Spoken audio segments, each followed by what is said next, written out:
Salut, c'est Alex de Des Mentors pour Entreprendre. Alors, les tendances actuelles des business qui marchent. Je discutais dernièrement avec le dirigeant d'une grande entreprise française cotée en bourse, réalisant un chiffre d'affaires de plus de 130 millions. Nous avons discuté de quelques sujets professionnels et certains un peu plus personnels. Et durant cet échange, il m'a dit une phrase qui a le mérite, à mon sens, d'être développée ici dans cette vidéo. Il faut que le vent de ton marché soit favorable si tu souhaites te développer rapidement. Voilà ce qu'il m'a dit à ce moment-là au cours de notre échange. Pour faire simple, si un entrepreneur choisit de créer son entreprise dans un secteur en décroissance, il est normal qu'il n'aille pas aussi vite qu'un entrepreneur qui aura choisi de se positionner dans un secteur en croissance. Logique, vous allez me dire. Pourtant, certains entrepreneurs se positionnent sur des secteurs dont la rentabilité et la croissance ne sont pas au rendez-vous. Il est toujours plus facile de réussir lorsque le vent est avec nous plutôt que contre nous. À compétences égales, deux entrepreneurs qui se lancent, l'un dans un secteur en devenir et l'autre dans un secteur bientôt en obsolète, devinez qui a le plus de chances de réussir. Le marché que vous choisissez est important. Si ce n'est le point de départ à toute réflexion de business pour un entrepreneur. Vous avez beau être le meilleur, vous avez beau être le plus fort, si vous nagez à contre-courant, il vous faudra ramer très fort et très dur pour réussir. Vous dépenseriez également beaucoup d'énergie et d'argent en passant.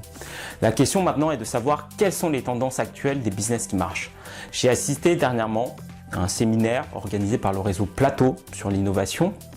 L'intervenante nous présentait 3 marchés en forte croissance. Si vous êtes actuellement à la recherche d'une idée de business sur un marché en croissance, voici quelques pistes qui pourront peut-être vous aider. Le contexte mondial de ces 10 dernières années a été relativement compliqué. Les attentats du 11 septembre 2001, la crise économique 2008 jusqu'à ce jour, etc. Première idée de business, les business qui tournent autour de la valeur du terroir, c'est-à-dire tous les business qui rappellent les valeurs traditionnelles, les valeurs sûres du passé, ce qui explique notamment la réussite des produits comme Bonne Maman qui rappellent le terroir et la tradition. Idée de business numéro 2, l'ailleurs, qui nous fait oublier le monde où nous vivons aujourd'hui, ce qui explique notamment le succès cinématographique actuel comme Le Seigneur des Anneaux, Twilight, Harry Potter, Le Monde de Narnia, etc., etc.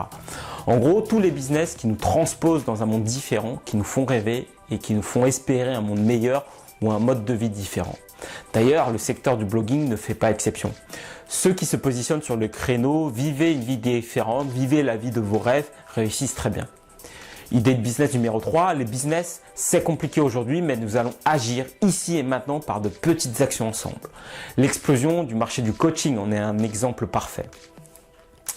Voilà, j'espère que cela vous aidera dans votre réflexion de business. Évidemment, tout cela n'est que des pistes de réflexion, à vous de vous en faire votre propre opinion. Il y a évidemment d'autres secteurs à fort potentiel de croissance également à regarder et à vous intéresser. Salut!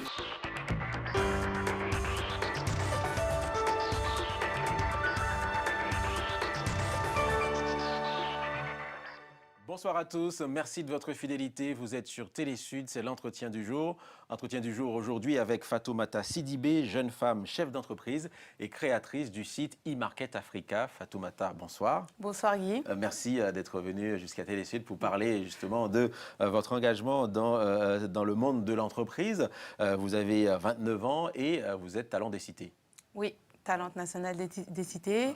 Alors, c'est donc une boutique en ligne, donc, comme vous l'avez dit, qui s'appelle e-Market Africa et qui a vocation à améliorer le quotidien des familles qui habitent en banlieue, dans un premier temps, sur la partie France, et dans un deuxième temps, de pouvoir prépayer les denrées alimentaires des proches restés en Afrique, en l'occurrence, ce sera au Mali et au Sénégal dans un premier temps. Parce que vous êtes originaire du Mali. Exactement, ma partenaire, elle est originaire du Sénégal. Voilà, donc c'est l'Afrique de l'Ouest. Alors vous avez donc un BTS, vous avez travaillé dans des grands groupes internationaux, et puis à un moment, vous vous êtes dit, voilà, pourquoi pas moi?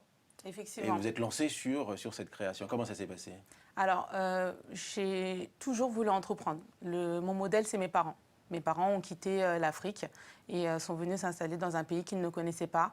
Et ont élevé moi et mes frères et sœurs, tout en gardant le lien avec les familles restées au pays. Et du coup, ce modèle économique, en tout cas e-Market Africa que je suis en train de porter aujourd'hui, c'est une dédicace à mes parents. D'accord, parce qu'ils ont toujours été derrière vous. Et quelle valeur justement vous ont-ils donné d'invités qu'on reçoit ici parlent beaucoup de la place des parents. Quelle place ils ont? Qu'est-ce qu'ils vous ont Alors, moi, mes transmis? parents, ils m'ont transmis les valeurs du travail, du respect, de la générosité et de la solidarité. Donc, en tout cas, toutes ces valeurs-là sont dans ce concept-là. Et je pense aussi que la force qu'on a, c'est le fait d'avoir cette double culture européenne et africaine qui, du coup, nous permet en fait de pouvoir apporter des compétences sur l'Afrique et du coup aider un peu nos communautés. Aussi. Et donc, ce que vous voulez faire, donc, ce site e-Market Africa, ce sera un site internet où on pourra acheter des produits afro-caribéens, des produits exotiques, comme on dit, on le sait, voilà. Ceux qui veulent trouver du manioc ou des bananes plantains, des choses comme ça. Parfois, on peut aller dans une boutique physique, mais aussi, on peut aussi passer par votre site. Et donc, il y aura une livraison. Comment ça se passe? Expliquez-nous. Alors, il y aura une livraison à domicile. Donc, tout à fait, ce sera une boutique en ligne spécialisée dans les produits africains et exotiques.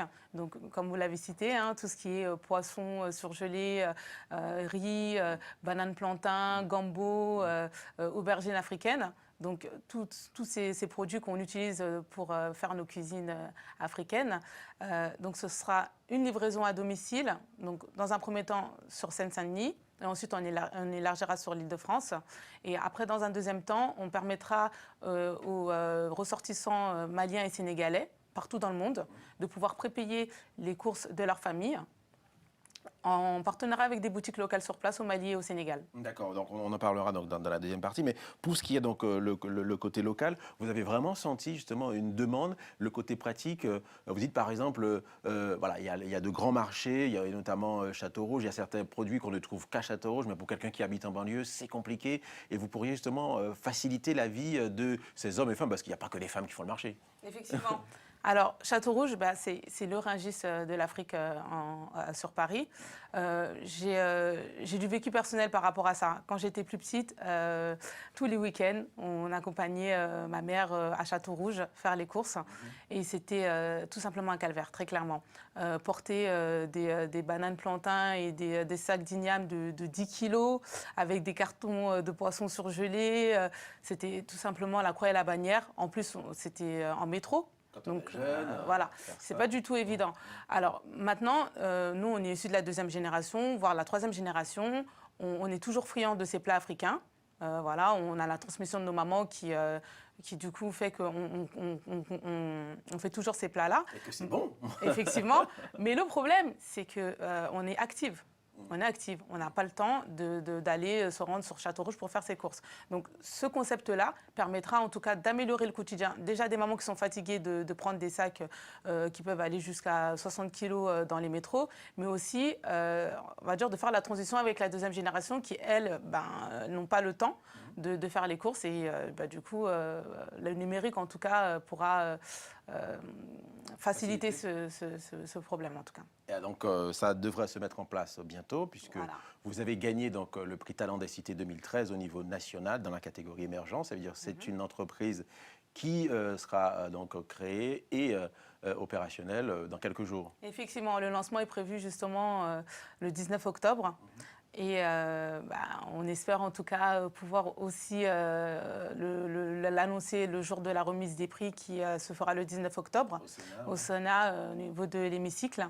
Et on souhaite bonne chance en tout cas et longue vie à cette incroyable aventure. Déjà d'avoir gagné ce concours au niveau national, d'être Talent des Cités. Après, on vous suit, vous avez un parrain qui vous aide justement à faire fructifier l'entreprise.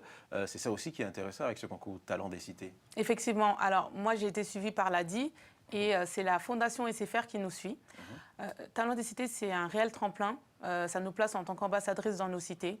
Moi, le message que j'ai envie de dire aux jeunes qui ont peut-être peur de se lancer, c'est vraiment rêver, bosser et oser. Très clairement, avec de l'ambition, de la motivation et de la constance, tout est possible. Moi, je ne suis pas mon premier projet aujourd'hui et ce n'est pas la première fois que je postule à Talent des Cités. Voilà, c'est la deuxième fois et du coup, voilà. Donc, je suis vraiment quelqu'un d'acharné et l'entrepreneuriat, ce n'est pas de tout repos comme toute chose dans la vie. Donc il faut vraiment se donner les moyens en tout cas d'y arriver.